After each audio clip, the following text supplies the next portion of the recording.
kini te ko jami da jiri na ka kana lek ko nguk ka dar ka ganye kere yibul to kon yibul double biya woni gwando nu tal ba ni ci akunen ni jen me white people man gara dan cha da tom ne de o da wo te ka mun ko mind te mun wi de pit na ne 24 hour tame cha no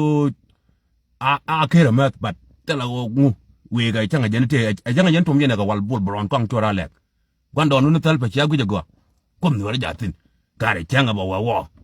changa ba wo nga bi ko romo bol bron kong tora lek donki ka jen gwando nu bo wo mi tal talpa ka gwanne no bol mel ka kenta ko kene de ko jeme da jiden tine dar ke ka ke lek ka met ka ganye kere yi bol to gon jen nan gwando nu chagu nyi gwa me midie nu ko wo e ba ko wo be widun ni gwa be widun nyogo ritin ka kine yi la gor kine yi gor biya woni gwando nu talpa ni chagu mendan de ne gje ramadan healthy for long ramadan am ko jal che ke ram ngwene gan ma gor jal da na yulo bara yor bala otet kwa jala ko jal ko amen gujbe mendan la lar ke why man is a dead body already in sulfur liu already ponya nan je pon ngotin jal ko jal ga je gare gwada biya kulo wote naka nei yanne yiti ten boten da goy nuore ka dar ke liak ni ko batte ka dor ba o liak woni tamake ke twa yiti ka nei jang dom including bol brone me o ganye kiyati o ka me jal twal kong tora lek o ka nuore ko keni ten ko yimi da jiri na dar ka miet ke liak woni tamake gwa be biara ko nyori tene changa dong gwa biara do yetin changa do diene biara do yetino eni biya ko lanne gwanda nun janan wege yagu ni gwa me including you bol bol ni chi gwa ngu dong telpa jalla ga gara ndi ngode baby ibe yemiet but bi radio do be ko la changa dong gwa be myang tino ko point ne mu wo jum dan kamera na ma da ka kuera ba la kwany bo bela na jen ba kuam no de den be clean up yen te dial tini yen ne dial ta kel ga talpa si me la de ganye kier me la lon nye kier me wo kon ken kon talpa rom tin mu wo ken yi kon rom ba kon wo kon dia to ko man talpa cha rom ne tin talpa no wona yen go liw ne jen oh guridi is a guridi guy be jen jalo go jale ke Africa ke le union gar kwal mun ne de ko nam dan dai de yen wa be ram tin be yemiet ke ten yet from now ke pa yet from now woni nin kon bi ga tok to dan bu kwera no den kwera mi niu wande ba yen bo boron biya ko woni kwam tora la ngi biya woni ko cha gudu no nyori nei ke cha ta ru no nyori nei e wiye ke le wono atene kontin wayami abum ni yen tele go kontin ka wi kon to kon ka tele mi kon lat ke tele mi jel mi kon len te ken ne den kulo go kon bat kon ni wala jatin woni cha waram nyirji ka nyirji ga chondo e jen la chujo ye bol borone nyen warme ken ga dwane kon chora lek kan nuwar ko ken cham je kontin te ka kelge one day they were realize ko a big mistake nei go on talpa wade to dan che bongo la talpa bata ka kwar mi niu kayente dial titi ne de mi talpa ye anga bo yo mi do bia widun kul nyori ni chagu ni go angadan mala why man ala is a dead body already is a dead body ko ro ngeje o cha ti lo ya fok ramdan de yin wo bong be mi ka ten ye from now de yin wo be mi ka ten ye bol boron kong tora leng ni be mi ka ten ye from now to dan bata kwar mi niu but go the bia ko otino yen titi yen no ti te dini mit ke ke liak ki dino be che mo re be ko be numbu ga ban penye di ko win mo na me Lies too quick. Di let me chi guiro chi de liwa. Just a second. The land is gone. Komen ku jam kurun dan. Mi chala talpa. We je go. Jala ku jal ga je. A dead man already. Wala white man ala dong mi te ro ka wai de tom ne ya wel de jog de da wona jen. Bi aram tin man hen ku chengo yen tom wal bi na chung. Ko ji do no nagier de de mi mu mo de tega pi jang mo de tega. Bi a ong ne je ke wheelchair dan bi ne chung je. Mi go ro bora chung. Gwalan te tin tam de toy tin tam jini ku ji mi jiak. Nga je ramwo. But God go abia ko tino. Yen no ti. Well, we have to one day. Mala why man alive. Never forget about your people. Na me tike ga chia more e ngare mtedi. Bol boron. Kwang kyora lek. Ke don kidun. Ka gwanda no bu wa. Mtala talpa. Ka gwanda no bol mele chia woje. Ka gan nye kire yi bol ti. Double. Gwada be out in one day. Roll no. Ko on talpa. Soon to wo. Toto dan bata kwar mi niu. Ka yen ngabi yemielo. Yen titi. Jin po yin bol boron. Radio du. Bi ñoko meng ni mo talpa wo ko jan talpa ma jega yo ko ko ne ti ko la pay bay ko lu ñoko pay bay moy ke moy bu ko lo wi ga radio bi ñoko ni ci nga dong ko on tato dan wote ko mi niw go je bo ta pon bol boron nonsense people radio bi ni wore la de ji tam 2026 one day radio bi ori ni ko dum bi la tin bi ñoko ni kama yo ko mi niw ko to Sudan din be jelo wonno nga bo no yen yal be kilin up ci la ganye kire ni lol ko mu wa kani kon tal borom tin mu wa kani kon tal pe ko rom tin gare ba ko no ko ndial ba yo yen dial nga yen je guli nga jo ya wa wu ni good me wan don nu tal ba ya la ba wo yang we chang we up te wi ni kwa men gu je go video dan men te ka wai wel me ya gu je wel ke liu ni man gare dungu me we ka wai ni ram dan de ngutin mu ya de tong na United States of America kwere me chwale Joe Biden chere ka talpa like this ene chero wuch chere zan chawa bora wuch ko loga embarrass me cha kul gwara kul me gwara kul ci tom kul nyo pentine Joe Biden jen jala jal ke talpa gul mu ne jen Joe Biden da jala moy rom moy yor ke talpa kwa jala je kwa la ko gar dead man already dead man en do ma ci bu gor bi union bank ko amen ko jala je bol boron ko run gwala ram bi ko mi tiang do dino wala di radio be pel yang be pel up to 10 years bro ka gwa be run kul nyori tino I bayen woni bayen way nuare wore kame tele la ngon jin bol boron go no lat ko gudo on tam bet pe du mi ja jegi ba wa ngom ni ma nan ci ngone gare won mi guri di gaay lo gaay talfa gaay jalla dal ngone ga la mo ja ka no fay jal gor ba tot dana ba wa ngom tun biya romtin biya to mo wal be nyane ko ni hono te kontan kwa ling ko ram ci lena ni no go ko we ba kay yena yite yena ko ma be yem yet ke 30 years from now ki 10 years from now ni 10 years ba ci bon talfa gondo non talfa woni aram ri ni kol aram mala way men ala be prepared where you gonna go after be prepared yenti dial ti 10 years nuare 10 years we nuare 10 years we nuare be prepared including you bol boron kom chora la ke donki dun yanda kerga bol mele to Sudanese dinka bro gol gwam wetin yenti ti yi ko we dien kan ko dial kan yenti ti to ko tapona nonsense ko ba mo tum tam yene be prepared ko bi awni ha chenga dong gwandon dun ko we tawali man la ka why man a dead body man is a dead body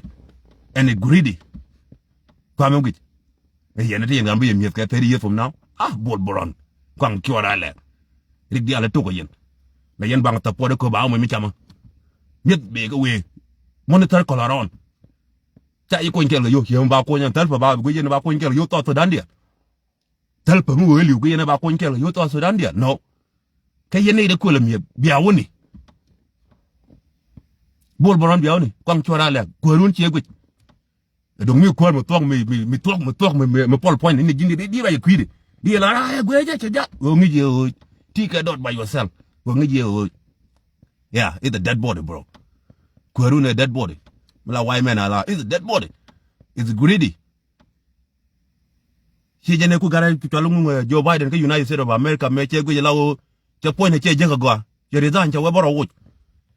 ne argue kana lat to gul ngwen en talpa ngwen en talpa la ba la ra mo je ga ka ni tiani ka kwa lu ngwen talpa dun dan ko run dan sun che wo to dan we ngom ko re ben be ye kin na che me lat ka gan ye ki ba ko u ye yen dia ba ya widin kul nyori ni gare widin ba ni en wadin bi yen ben tino radio bi nyok bi nyori ni bol brown radio bi ye ni Quando non talba is a dead man. We ta wale tele mangaka. But gwada we didn't nyori tina yenti dialti. Dia we didn't di gwabe we didn't la reje. In kolonum jiu yin tala bol bron. Ku nonsense ku la de bang. Tele me gwam la de jabo. Tele me gwam la de je. Kajini you well educated from United States. Kala de nonsense. Yo, bro, you're not even well educated. I'm like a dumb. But what the baby didn't call you, Lara, you can't do. A lot of women we tell on but thought to soon tang I hear the war. A war, you thought to done Ramram wake line a bear or whatever. We been queer me new. Mitidiality clean up. The nonsense people, including you, Bolbon Kong to our lap. Changanya Kedella, go because nothing we can all out. Can you kun go kenny? Tenyi na ka 2013 ke na dong tele mi talpa ta we mon ka 200 years gara bata we mon 200 years ngo yene gara dan mi ciawo go talpa mi ciawo go te dem dan da ma la nga no an ala liu bi ne ti lo diel go ma ce liu tin ko ci gor ko bna diel ngo de tega to ma je ka wal bu ngama ba nyan wal ko no na tin mun deng bo tin bat biya ko lat yen ti go biya otino radio to go be written a ball bron 5 to 10 years from now go be written a radio to be no written be ko la no written to wore me da ka du tie more and when you can those people South Sudanese people go kini kan tie man kan an wuci man kan an da ka dar ka kai ite ma ba cham bol mele run chang liwa talpa bu de dorin ko kan ga je dorin ba mo ba support ye nonsense people to just go mucham yeneme ka jube ka South Sudan biya woni arama de alnyin ka go mala why men allowed be prepared from now is a worst case on war or this one sianga ni go awo gwandon dun me ko yela miet is a dead human njala ku jalo ka je udan la go no da ngaliu ko logo be dial be go be dial ban pin ko chemet tell already met chemet is a greedy but yen no re ro kol dakti ke chema kun bol boron kan kyora lek ke donki ka ganya kireti ka ta ko kene ti chot ken tini tem lan chot ken ngayen ke go be biao ten tang dong we no re go biao ten bia ko la no mu tok a ten kontin wore yet kon binera guap bine nyok luitin ko dan ko wi ko 100% ko wi no reta kon tela guamo netin a tene kontin bol bron but kyanga de den radio bi ko nyok meng ni ngu do ng talpa mu we ki gwan mudu ko jarama mizie ko janan we sun no matter what we changa jana jang to mena ka wal jang to mena wal Egypt em to mena ka wal Egypt ki jang to mena wal ka to em to mena ka wal whatever em to mena ka wal United Arab ngoda nyane ye bro adiel kon Wyoming abum nien kon ni kundia ya la raja ke ye but abum nien rule number 1 location any location any gwam tin not don't post video jen la ngai kana ka bana atwa ka je ko gwam never post the video for online mitten yen ko okay ko ngwa ko no mo ye ko to ga da chiautin private don't post video. Just send it to somebody. It's special. Ramugwa, Mingedi, the Jakaje. Because at this time, it's so many rat, so many snake, so many people. It's a lot. Till I go on location at the end, buy you go native. And I don't, and go in private, never post video. But me in one code, it's okay. Ko one code, no, you're not talk, but now you go on the talk, Kenny. Now go on the private, now you think. but ku me ngene gari cha to ko cha nyu gwa me la private place ke ye never post video brother yeno kela balari yalong ko mbul borom me ja gwit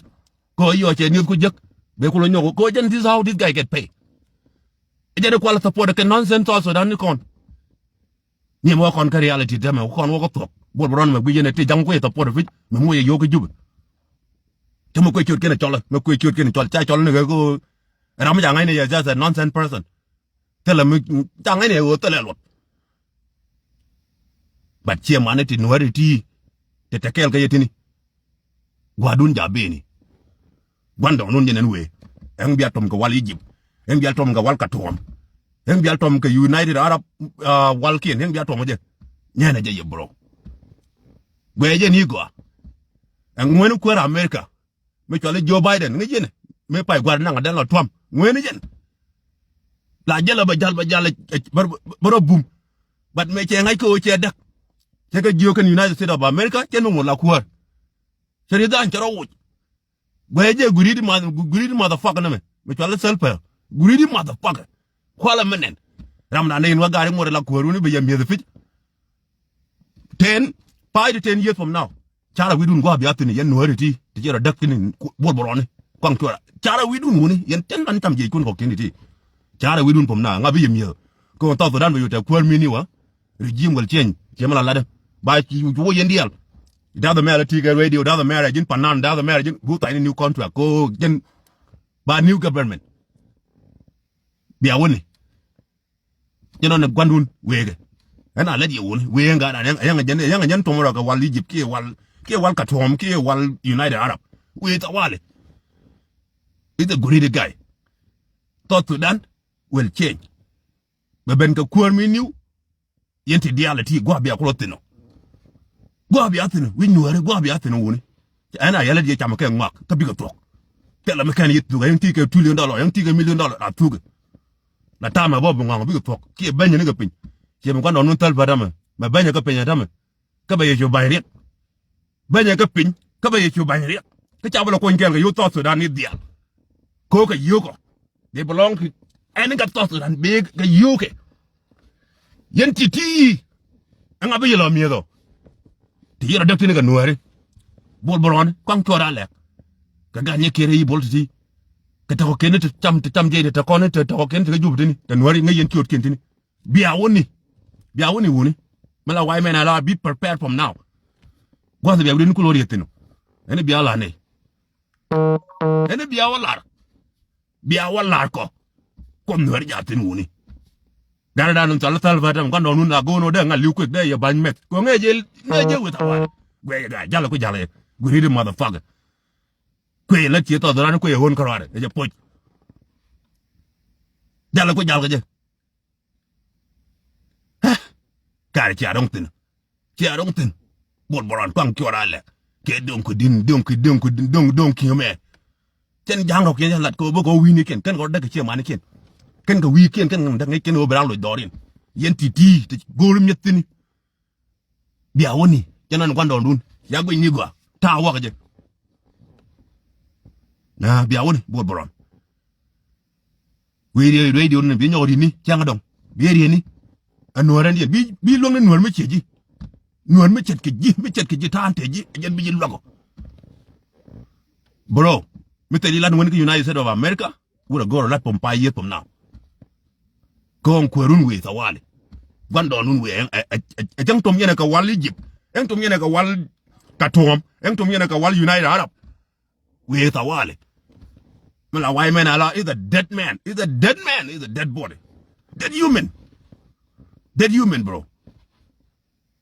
ko on to dan wo ben mo ko ro ben akwar mi niwa che gori nonsense di alte be clean ba yo wuj ba mo ko ne di niw ni ba mo ke news feed ba mo everything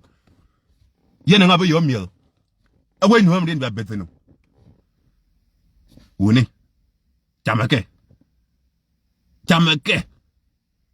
ka nga yene te yene rek chamake nyin kun logo ke nuare che ma logo nuare ma jin zal bol boron bat ba ko lo no radio one day bi nyogori ni ko guri pit gol bo bay miet nga bi miet nuar mi chet ki ji bro nuar me chieji jin chol bol bron yen e kon chora le yen yen bay de ngay tam dung miti ga jubata jin bol di bay de ngaj o we di ga